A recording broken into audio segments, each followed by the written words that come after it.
इतिहासात भीमथडी या नावानं प्रसिद्ध असणारे राज्याच्या आणि देशाच्या नकाशावर झळाळणारे एक शहर म्हणजे बारामती। गेल्या 4 दशकात विकासाचं रोल मॉडेल म्हणून उदयास आलेले हे टुमदार शहर महाराष्ट्रातील प्रभावशाली राजकीय कुटुंब असलेल्या पवार कुटुंबाचा बालेकिल्ला मानला जातो। त्यामुळे बारामती म्हणजे पवार आणि पवार म्हणजे बारामती हे समीकरण राज्यातील जनतेच्या मनात पक्क झालं आहे।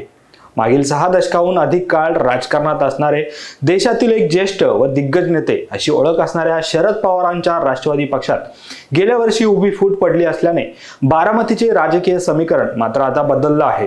विद्यमान उपमुख्यमंत्री अजित पवार यांना राष्ट्रवादी पक्ष मिळाल्याने सध्या कोर्टात कायदेशीर लढाई सुरू असून ती कधी संपेल हे सांगता येत नाही। परंतु आगामी लोकसभा निवडणुकीत बारामती मतदारसंघात होणारी ही लढाई पवार विरुद्ध पवार अशी पाहायला मिळणार असल्याने राज्यात बारामतीची जोरदार चर्चा सुरू झाली आहे। विद्यमान खासदार सुप्रिया सुळे विरुद्ध सुनेत्रा पवार अशी लढत जवळपास नक्की झाली असून शरद पवार आणि अजित पवारांची प्रतिष्ठा इथे पणाला लागणार आहे। त्यामुळे संपूर्ण महाराष्ट्राचं लक्ष बारामती मतदारसंघावर केंद्रित होणार असल्याचं आता स्पष्ट झालं आहे। आणि म्हणूनच महासंग्राम लोकसभेचा या महाटॉकच्या विशेष सिरीजमध्ये या भागात आपण बारामती लोकसभेचा आढावा घेणार आहोत। नमस्कार, मी अरविंद आणि तुम्ही पाहत आहात महाटॉक्स।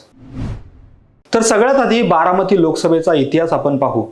पुणे जिल्ह्यात असणारा बारामती लोकसभा मतदारसंघ हा 1952 पासून अस्तित्वात आहे। 1957 साली झालेल्या दुसऱ्या लोकसभेत काँग्रेसचे महाराष्ट्रातील दिग्गज नेते केशवराव जेधे यांनी संसदेत बारामतीचं प्रतिनिधित्व केलं होतं आणि तेव्हापासून 1977 सालचा जर अपवाद सोडला तर साल 1999 पर्यंत या मतदारसंघावर काँग्रेसचे वर्चस्व राहिले होते। तर 1991 साली अजित पवार हे बारामती लोकसभा मतदारसंघातून काँग्रेसचे खासदार म्हणून निवडून आले होते। पुढे 1999 साली शरद पवार हे काँग्रेसमधून बाहेर पडले आणि त्यांनी राष्ट्रवादी काँग्रेसची स्थापना केली आणि 1999 साली झालेल्या लोकसभा निवडणुकीत शरद पवार हे बारामतीचे खासदार म्हणून निवडून आले आणि तेव्हापासून सलग 2009 पर्यंत शरद पवार यांनी या मतदारसंघाचे नेतृत्व केले होते।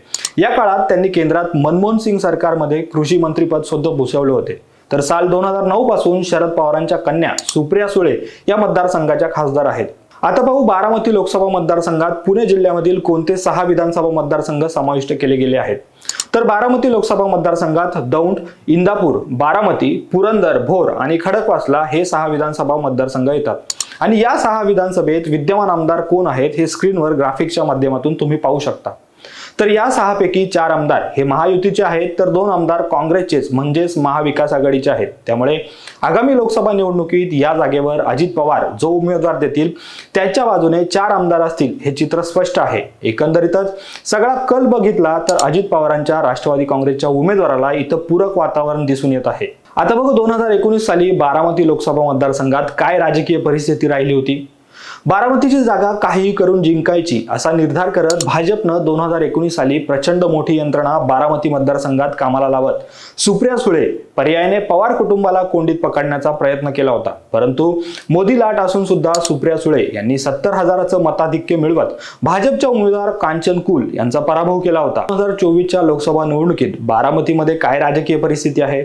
खरं तर जुलै 2023 मध्ये राष्ट्रवादी काँग्रेसमध्ये फूट पडल्यापासूनच आगामी लोकसभा निवडणुकीत बारामतीत काय राजकीय चित्र असेल याकडे केवळ बारामतीच्या जनतेचंच नाही तर राज्याचे आणि देशाचे लक्ष लागून राहिले आहे। त्यामुळे विद्यमान खासदार सुप्रिया सुळे यांचा पराभव करण्यासाठी अजित पवार नक्की कोणाला उमेदवारी देणार याची चर्चा सुरू झाली होती। खरं म्हणजे महायुतीमध्ये हा मतदारसंघ भाजपच्या वाट्याला असल्याने सुरुवातीला या मतदारसंघात भाजपकडून उमेदवार दिला जाऊ शकतो अशी चर्चा होती। परंतु अजित पवार यांनी बारामती लोकसभेवर आपला दावा सांगितला आहे, कारण अजित पवारांना बारामतीमध्ये आपला होल्ड कायम ठेवायचा आहे। कारण जर भाजपला जागा सोडली तर पवार आणि बारामती हे समीकरण भविष्यात बदलू शकते आणि तसं होऊ नये म्हणून बहिणी विरुद्ध भाऊ अजित पवार हे घरातील उमेदवार देणार हे चित्र स्पष्ट झालं आहे।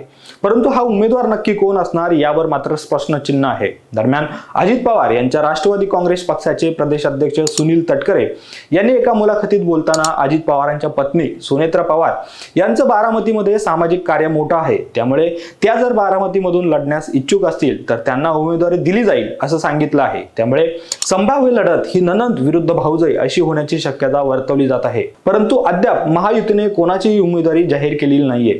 परंतु असं असलं तरी अजित पवारांनी मात्र वातावरण निर्मिती करायला सुरुवात केली आहे।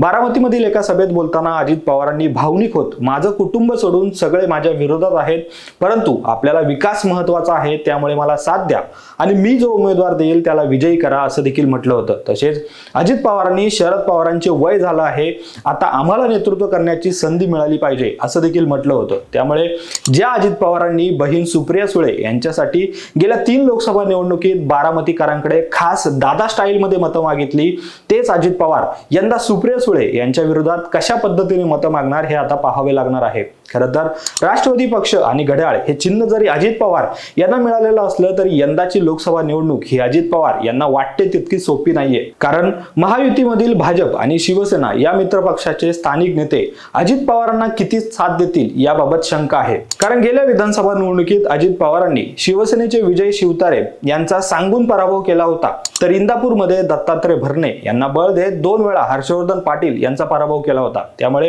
हे दोन्ही नेते लोकसभेला अजित पवारांना मदत करतील का हे बघावं लागेल. कारण जर अजित पवारांनी दिलेला उमेदवार निवडून आला तर संपूर्ण बारामतीवर अजित पवारांचं वर्चस्व राहील आणि हे वर्चस्व शिवतारे आणि हर्षवर्धन पाटील मान्य करतील की नाही याबाबत शंका आहे. त्यामुळे अजित पवार यांना बारामतीवर आपला होल्ड कायम ठेवायचा असेल तर बऱ्याच गोष्टी जुळून घ्याव्या लागतील. एकीकडे अजित पवार यांना जशी यंदा निवडणूक कठीण जाणार आहे, तसेच दुसरीकडे विद्यमान खासदार सुप्रिया सुळे यांना देखील ही निवडणूक कठीण असणार आहे. कारण निवडणूक आयोगाने मूळ पक्ष आणि पक्षाचं घड्याळ हे चिन्ह अजित पवारांना दिल्याचा फटका सुप्रिया सुळे यांना बसू शकतो. त्यामुळे निवडणूक आयोगाकडून शरद पवार गटाला देण्यात आलेले तुतारी वाजवणारा माणूस हे चिन्ह सुप्रिया सुळे यांनी मतदारांपर्यंत पोहोचवायला सुरुवात देखील केली आहे. खरं तर संसदरत्न खासदार असणाऱ्या सुप्रिया सुळे यांचा मतदारसंघात जरी वावर असला तरी ग्राउंड लेवलवर मात्र अजित पवार समर्थक, कार्यकर्ते आणि पदाधिकाऱ्यांची संख्या मोठी आहे.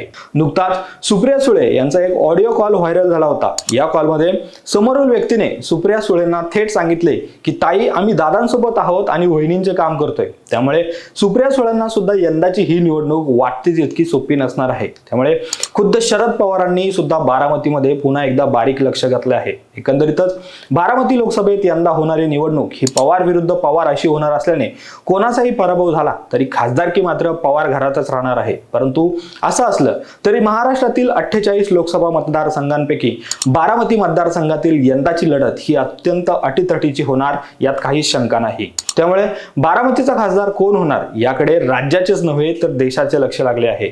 दरम्यान बारामती लोकसभा निवडणुकीत सुप्रिया सुळे आणि सुनेत्रा पवार यांच्यापैकी कुणाचं पारडं जड आहे आणि नक्की कोण खासदार होणार याबद्दल तुम्हाला काय वाटतं हे आम्हाला कमेंट करून सांगा. आणि आमची महासंग्राम लोकसभेचा ही संपूर्ण सिरीज पाहण्यासाठी आमच्या महाटॉक्सच्या YouTube चॅनलला सबस्क्राईब करा आणि फेसबुक पेजला फॉलो आणि लाईक करा. धन्यवाद.